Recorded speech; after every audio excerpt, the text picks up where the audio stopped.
Hello guys, welcome to my new video. तो आज की वीडियो में हम सॉल्व करने वाले हैं एनसीईआरटी गणित की प्रश्नावली 3.3 के प्रश्न 9, 10 और 11 को हमने पिछली वीडियो में 8 प्रश्न तक सॉल्व कर लिए हैं। आप चाहें तो जाकर देख सकते हैं। तो इसमें हमारा प्रश्न 9 है, यदि a बराबर एक आव्यूह है तो 1/2a प्लस a डैश तथा 1/2a माइनस a डैश ज्ञात कीजिए। ये हमें a बराबर आव्यूह दिया हुआ है, हमें ज्ञात करना आएगा 1/2 गुणा a प्लस a डैश तथा 1/2 गुणा a माइनस a डैश। तो क्योंकि हमारे पास दिया है a बराबर आव्यूह है, अब हमें a डैश निकालना है। तो हम जानते हैं कि किसी आव्यूह का परिवर्त वह होता है जिसमें पंक्तियाँ स्तंभ बन जाती हैं और स्तंभ पंक्ति बन जाती है। तो हमारे पास 0ab ये पंक्ति है, तो ये हमारे पास स्तंभ बन जाएगी। उसी प्रकार दूसरी पंक्ति दूसरा स्तंभ बन जाएगी और तीसरी पंक्ति तीसरा स्तंभ बन जाएगी। हमारे पास a डैश निकल के आ जाएगा। इसलिए हमें 1/2 a प्लस a डैश याद करना है। तो हम 1/2 को बाहर लिख लेंगे, ब्रैकेट आव्यूह a का योग करेंगे आव्यूह a डैश के साथ, फिर ब्रैकेट, क्योंकि 0 का 0 में प्लस करेंगे तो 0 ही आएगा। a माइनस a करेंगे तो कुछ नहीं बचेगा, प्लस माइनस माइनस होता है इसलिए। b माइनस b करेंगे तो भी हमारे पास 0 आएगा। माइनस का a प्लस का a 0 आएगा। 0 प्लस 0 0 ही आएगा। c माइनस c 0 आएगा। माइनस का b प्लस का b ये भी 0 आएगा। माइनस का c प्लस का c ये भी 0 हो जाएगा और 0 प्लस 0 0 ही हो जाएगा। अब इस शून्य आव्यूह में हम 1/2 का गुणा करेंगे तो सब कुछ 0 निकल के आएगा, क्योंकि 0 में किसी भी चीज़ का गुणा करते हैं तो 0 ही आता है। इस प्रकार हमारे पास जो 1/2 a प्लस a डैश है वो एक शून्य आव्यूह निकल के आ जाएगा, तथा 1/2 a माइनस a डैश। और फिर से वैसा कहीं वैसा लिख लेंगे, आव्यूह a को घटाएंगे हम आव्यूह a डैश के साथ। तो 0 माइनस 0 करेंगे तो 0 आएगा। a माइनस माइनस प्लस होता है लेकिन चिन्ह नहीं, a माइनस माइनस का a तो हो जाएगा माइनस माइनस प्लस होता है, इसलिए a प्लस a तो ये हो जाएगा 2a।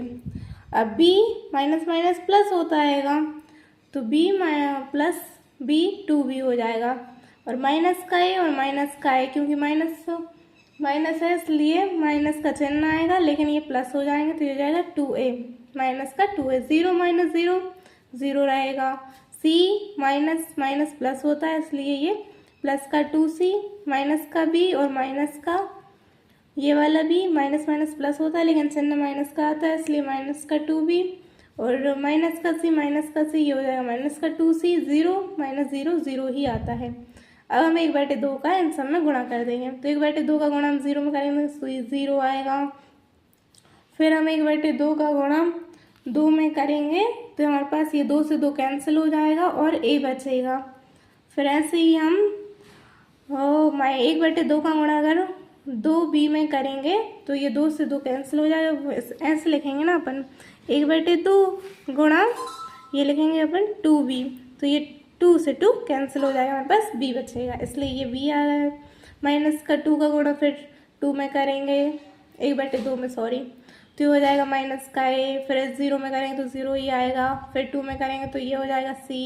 फिर माइनस के b में करेंगे तो माइनस का 2 प्लस का 2 कैंसिल हो जाएगा, b बचेगा माइनस का, सॉरी ये ऐसा लिखेंगे अगर अपन 1/2 गुणा माइनस का 2a या b लिख लो आप, तो ये हो जाएगा 2 से 2 कैंसिल हो जाएगा, माइनस का b बचेगा इसलिए माइनस का b आएगा। फिर ये माइनस का c बचेगा ऐसे ही, और 0 का गुणा करेंगे तो 0 ही आएगा। तो हमारे पास ये निकल के आ जाएगा। हमने ज्ञात कर लिया आएगा, ये हमारे पास आएगा 1/2 a प्लस a डैश, और यह हमारे पास आएगा 1/2 a माइनस a डैश। ऐसे ही आप और सवाल हल कर सकते हैं।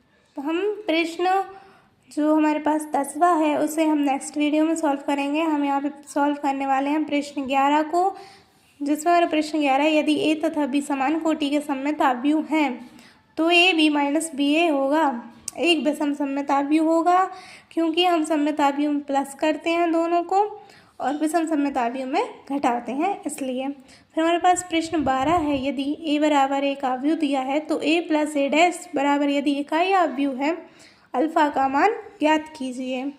पहले तो हमें ये देखना है कि इन दोनों का योग करने पर इकाई आव्यूह आता है कि नहीं आता। तो हमारे पास a हैगा आव्यूह, इसका हम परिवर्त ज्ञात करें तो इस पहली पंक्ति को पहला स्तंभ बना देंगे, इस दूसरी पंक्ति को दूसरा स्तंभ। अब cos alpha into cos alpha ये हो जाएगा cos square alpha plus sign minus का साइन का माइनस से साइन में मल्टीप्लाई करेंगे तो हो जाएगा प्लस का साइन स्क्वायर अल्फा।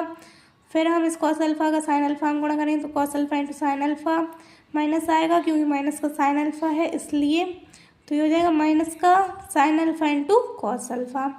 फिर ऐसा ये इसका होएगा साइन अल्फा गुणा कॉस अल्फा हम करें तो sine alpha into cos alpha का गुणा माइनस का साइन अल्फा हम करें तो हो जाएगा माइनस का cos alpha into sine alpha.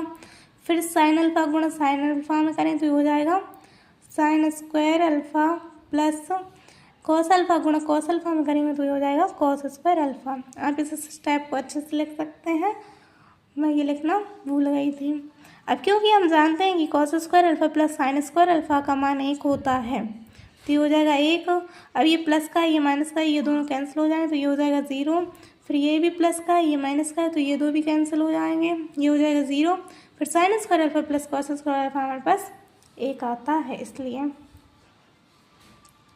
बस ये एक इकाई आव्यूह निकल के आ चुका है।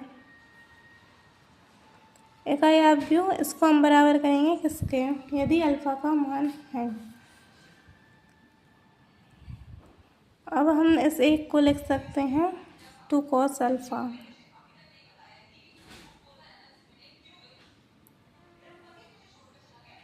क्योंकि 2 cos अल्फा बराबर हमारे पास 1 होता है इसलिए हम एक की जगह पे 2 cos अल्फा को लिख सकते हैं।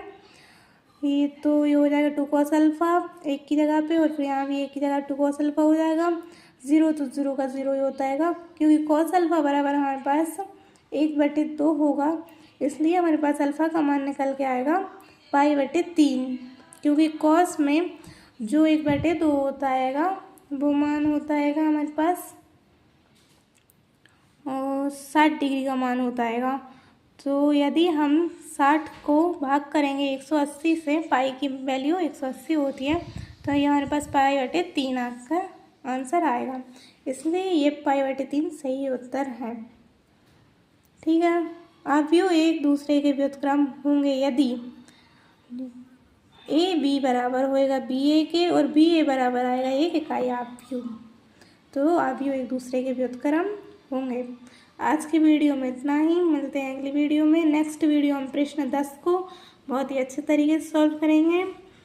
यदि कोई भी डाउट हो तो कमेंट में ज़रूर बताएं। तब तक के लिए bye bye, Radhe Radhe, thank you for watching.